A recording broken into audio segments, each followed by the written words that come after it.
Welcome to Quickies. My videos are for entertainment purpose only. Hello viewers, आज मैं आपके लिए 2008 में रिलीज हुई एक मज़ेदार फिल्म यस मैन के साथ हाजिर हुई हूँ। आइए मिलते हैं इस मूवी के मेन कैरेक्टर कार्ल एलन से और देखते हैं कि कैसे यस वर्ड ने उसकी लाइफ को चेंज कर दिया। तो चलें फिल्म स्टार्ट करते हैं। मूवी शुरू होती है और हम एक बैंकर कार्ल एलन को देखते हैं। दिखाया जाता है कि उसकी पर्सनल और सोशल दोनों ही लाइफ काफ़ी ज़्यादा ख़राब थी। पर्सनल लाइफ में उसकी डिवोर्स हो चुकी थी और सोशल लाइफ में वो किसी के साथ भी कांटेक्ट करना पसंद नहीं करता था। वो एक खुद पसंद आदमी था और ज़्यादातर अकेले ही रहता था। अब दिखाया जाता है कि एक दिन एलन डीवीडी शॉप पर था। उसे अपने फ्रेंड की कॉल आती है। वो उसे कहता है कि तुम मुझसे मिलने क्यों नहीं आते, तुम्हें याद है हमने डिनर का प्लान किया था मगर तुमने उसका कोई रिप्लाई ही नहीं किया। अब एलन झूठ बोलता है और उसे कहता है कि मैं एक इम्पॉर्टेंट काम में बिजी हूँ, मैं तुमसे बाद में कांटेक्ट करता हूँ। मगर एलन का दोस्त उसका झूठ फौरन से पकड़ लेता है क्योंकि वो उसके सामने ही खड़ा था। अब वो उसे ज़बरदस्ती अपने साथ ले जाता है। वहाँ वो अपनी एक्स वाइफ से मिलता है मगर वो उसका सामना बिल्कुल भी नहीं करना चाहता था क्योंकि वो दूसरों के सामने इन्फीरियरिटी कम्प्लेक्स का शिकार था और अब उसे अपनी लाइफ बिल्कुल भी इंटरेस्टिंग नहीं लगती थी। उसकी वाइफ अपने न्यू पार्टनर के साथ वहाँ पे आई हुई थी। नेक्स्ट डे कार्ल अपने ऑफिस जाता है तो उसका एक सीनियर ऑफिसर उसे आके बताता है कि तुम्हारी प्रमोशन नहीं हो सकी। अगर कार्ल कहता है कि इट्स ओके, मेरी लाइफ में ये सब कुछ नॉर्मल बात है। वो काफ़ी ज़्यादा डिप्रेस्ड और डिसअपॉइंट हो चुका था। कार्ल के पास कुछ लोग लोन लेने के लिए आते हैं मगर वो इनकार कर देता है क्योंकि उनके कुछ डॉक्यूमेंट्स कंप्लीट नहीं थे और ये डॉक्यूमेंट्स इतने इम्पोर्टेंट नहीं थे। अगर कार्ल चाहता तो उन्हें लोन दे सकता था। हम देखते हैं कि कार्ल किसी के साथ भी कांटेक्ट करना नहीं चाहता। अचानक उसे एक अपना ओल्ड फ्रेंड मिल जाता है जो उसे कहता है कि मैं एक यस मैन हूँ। अब वो कार्ल को एक कार्ड दिखाकर कहता है कि यहाँ लेक्चर कंडक्ट करने ज़रूर आना क्योंकि आई नो तुम अपनी लाइफ से बिल्कुल भी सेटिस्फाइड नहीं। कार्ल इस पर नो बोल देता है। अब वो आदमी उसका मजाक उड़ाता है और उसे कहता है कि चलो जल्दी से उठो और इस बैंक का शीशा तोड़ दो। कार्ल दोबारा से नो बोलता है। अब वो उसे कहता है कि चलो तुम मुझसे ये सवाल करो। कार्ल जैसे ही उसे कहता है तो वो फौरन से ग्लास तोड़ के भाग जाता है। भागते भागते वो कार्ल से कहता है कि उस इवेंट में ज़रूर आना, तुम अपनी लाइफ को एंजॉय करोगे, अपनी लाइफ से वर्ड नो निकाल दो। अब हमें पता चलता है कि वाकई कार्ल की लाइफ में सबसे ज़्यादा यूज़ होने वाला वर्ड नो था। कार्ल अभी तक अपनी एक्स वाइफ को कॉल करता है, वो उसे इग्नोर करती है, यानी वो उससे सच्चा प्यार करता था मगर उसकी वाइफ अब उसमें इंटरेस्टेड नहीं थी। कार्ल एक बोर किस्म का इंसान बन चुका था। वो अपनी क्लोज फ्रेंड की एंगेजमेंट पार्टी भी अटेंड नहीं करता जिसकी वजह से वो उससे काफ़ी ज़्यादा नाराज़ हो जाता है। फाइनली कार्ल उस यस नामी इवेंट को अटेंड करने के बारे में सोचने लगता है और वो वहाँ चला जाता है। वहाँ कार्ल को अपना फ्रेंड भी मिलता है। मोटिवेशनल स्पीकर सबसे पूछता है कि फर्स्ट टाइम ये सेमिनार कौन अटेंड कर रहा है। कार्ल का फ्रेंड फ़ौरन से कार्ल को पॉइंट आउट करता है। अब वो कार्ल को स्टेज पर आने का बोलता है मगर कार्ल नो कहकर मना कर देता है। स्पीकर से कहता है कि यहाँ कोई भी वर्ड नो यूज़ नहीं करता और सब लोग उसे नो मैन कहना शुरू कर देते हैं। अब वो मोटिवेशनल स्पीकर उसके पास खुद भाग कर आ जाता है और उसे कुछ समझाने की कोशिश करता है। कार्ल उन्हें कहता है कि आप नहीं समझ सकते मैं किन हालात से गुजर रहा हूँ। तो वो उसे कहते हैं कि तुम वादा करो आज की बात तुम वर्ड नो को अपनी लाइफ से निकाल दोगे। कार्ल ना चाहते हुए भी हाँ बोल देता है। इवेंट खत्म होने के बाद एक आदमी कार्ल से लिफ्ट मांगता है। वो नो कहने ही वाला था कि उसका वही फ्रेंड आ जाता है और कार्ल की जगह वो यस बोल देता है। अब कार्ल उस आदमी को अपने साथ ले जाता है।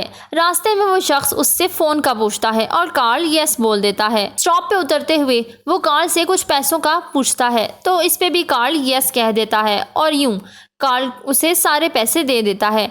अब रास्ते में दिखाया जाता है कि कार्ल की कार खराब हो जाती है और उसके पास कोई सोर्स नहीं था और उसके पास हेल्प बुलाने का कोई सोर्स नहीं था क्योंकि उसके सेल फोन की बैटरी डेड हो चुकी थी और पेट्रोल डलवाने के लिए उसके पास पैसे नहीं थे। अब कार्ल अपने क्रेडिट कार्ड से पेट्रोल भर रहा होता है तो एक लड़की आती है और स्माइल के साथ उसकी पिक्चर ले लेती है। अब वो उसे हेल्प की ऑफर करती है। कार्ल फौरन से यस कहकर उसके बाइक पर बैठ जाता है। इस लड़की का नाम एलिसन था। वो उसे ड्रॉप करती है और ये दोनों बहुत सारी बातें करते हैं। कार्ल का मूड होता है कि वो उसे किस करके जाए तो कार्ल उसे किस करके वहां से चली जाती है। कार्ल ये सब देखकर हैरान हो जाता है और सोचने लगता है कि मेरी लाइफ में पॉजिटिव चेंज वर्ड यस बोलने से आया है। अब वो सोचता है कि मैं यस को अपनी लाइफ का हिस्सा बना लूंगा।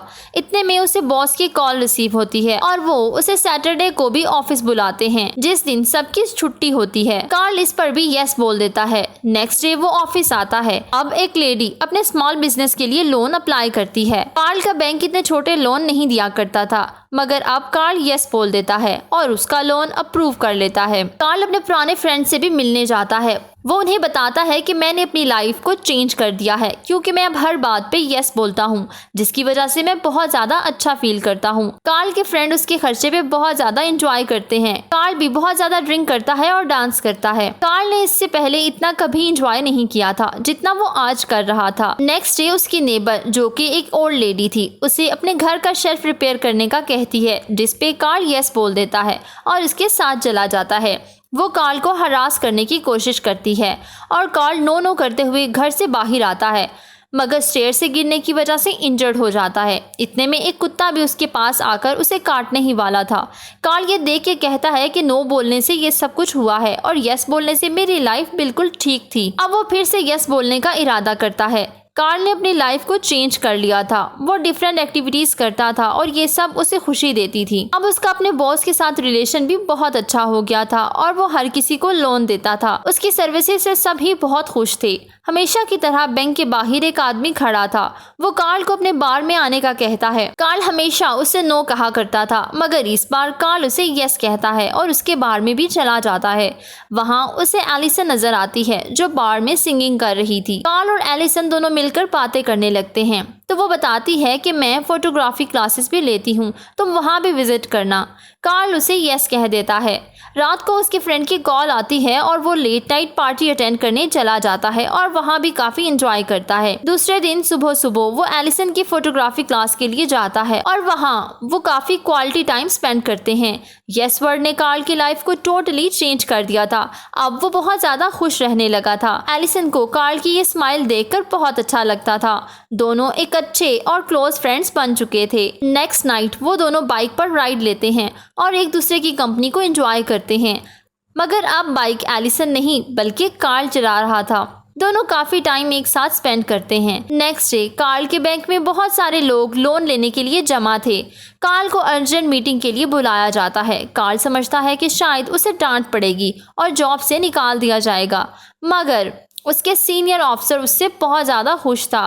वो उसे कहता है कि तुम्हारी वजह से हमारे बैंक को बहुत ज़्यादा प्रॉफिट मिला है और ऐसा पहले कभी भी नहीं हुआ था। लोग बेशक छोटा लोन लेते हैं, मगर वो वापस वक्त पर कर देते हैं, जिसकी वजह से हमारा बैंक प्रॉफिट में जा रहा है। और यूं कार्ल की प्रमोशन हो जाती है और उसकी सैलरी भी इंक्रीज हो जाती है। कार्ल की लाइफ में अब सभी पॉजिटिव चेंज आ चुके थे और हर कोई उससे बहुत ज्यादा खुश था। अब दिखाया जाता है कि कार्ल एक आदमी को सुसाइड करने से भी बचाता है और मीडिया पर भी छा जाता है। कार्ल और एलिसन एक ट्रिप अरेंज करते हैं, तो एयरपोर्ट पर उसकी एक्स वाइफ उसे मिलती है। उसकी एक्स वाइफ एलिसन में बहुत ज्यादा चेंज फील करती है। वो उसे पूछती है कि तुम यहाँ कैसे, तो वो बताता है कि मैं अपनी गर्लफ्रेंड का वेट कर रहा हूँ, हम लोग एक ट्रिप पर जा रहे हैं। जब वो उससे पूछती है कि तुम लोग कहाँ जा रहे हो, तो वो बताता है कि हम लोगों ने अभी डिसाइड नहीं किया, जब वो आ जाए तो हम लोग डिसाइड कर लेंगे। फिर दिखाया जाता है कि एलिसन भी वहाँ पहुँच जाती है और वो दोनों मिलकर पहली फ्लाइट ले लेते हैं, जो कि नब्रास्का की थी। दोनों वहाँ जाकर बहुत ज्यादा एंजॉय करते हैं। कार्ल का वे ऑफ टॉकिंग बहुत इम्प्रेसिव था। एलिसन कार्ल को लाइक करने लगी थी। वो उसे कहती है कि क्यों ना वापस जाकर हम दोनों एक घर में शिफ्ट हो जाएं।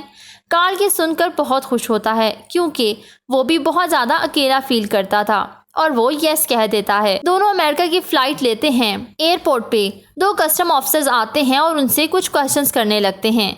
वो उससे पूछते हैं कि क्या तुम अमेरिका से नफरत करते हो, जिस पर कार्ल कहता है कि नहीं नहीं, ऐसी तो कोई बात नहीं। वो उसे कहते हैं कि हमें तुम पर शक है, क्योंकि तुम बहुत ज्यादा एक्टिविटीज में इन्वॉल्व रहे हो। अब वो उससे और भी बहुत सारे सवाल करते हैं। शादी वाले क्वेश्चन पे एलिसन शॉक हो जाती है, क्योंकि उसे नहीं पता था कि कार्ल मैरिड रह चुका है। कस्टम ऑफिसर उसे टेररिस्ट समझ रहे थे क्योंकि उसने प्लेन चलाना सीखा था और वो फॉरेन लैंग्वेजेस भी सीख रहा था, जो कि एक अनकॉमन चीज थी और ये सब काम उसने पहले नहीं किए थे, इसलिए उस पर शक तो बनता था। कार्ल उन्हें बताता है कि ये सब चेंजेस मेरे यस बोलने की वजह से आया है। फिर उसका लॉयर आता है और उस यस सेमिनार का बताता है कि कैसे इसकी लाइफ में पॉजिटिव चेंज आया। अब एलिसन भी यही समझती है कि कार्ल ने ये सब मजबूरी में कहा।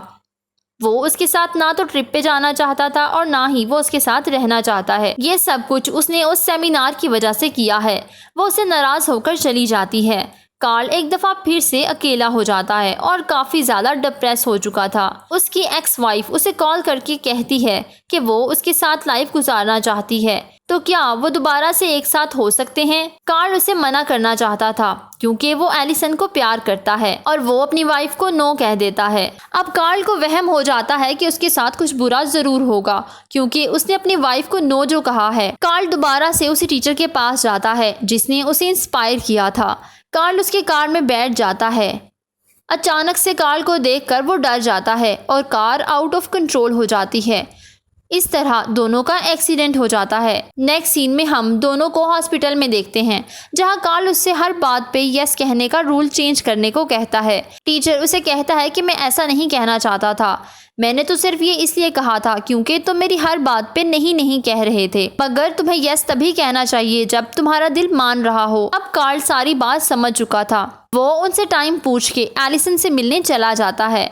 वो एलिसन को बताता है कि मैंने हर बार तुम्हें दिल से यस कहा था, सिवाय उस वक्त के जब तुमने मुझे इकट्ठे रहने का कहा था, क्योंकि ये लाइफ के बड़े डिसीजंस होते हैं जो कि सोच समझकर करने चाहिए। एलिसन कहती है कि मुझे कैसे यकीन आए कि तुमने यस दिल से कहा था। अब उसे बताता है कि जैसे मैं पहले था वैसे अगर मैं तुम्हें मिलता तो तुम मुझे कभी भी लाइक ना करती और मैं तुम्हें यहाँ मनाने के लिए भी ना आता। अब एलिसन को यकीन आ जाता है कि उसने दिल से यस कहा है और वो उससे सच्चा प्यार करता है। अब ये दोनों हग करते हैं और बहुत ज़्यादा खुश होते हैं। इसके साथ ही मूवी की हैप्पी एंडिंग हो जाती है। Please don't forget to subscribe, follow my social handles. Thank you for watching.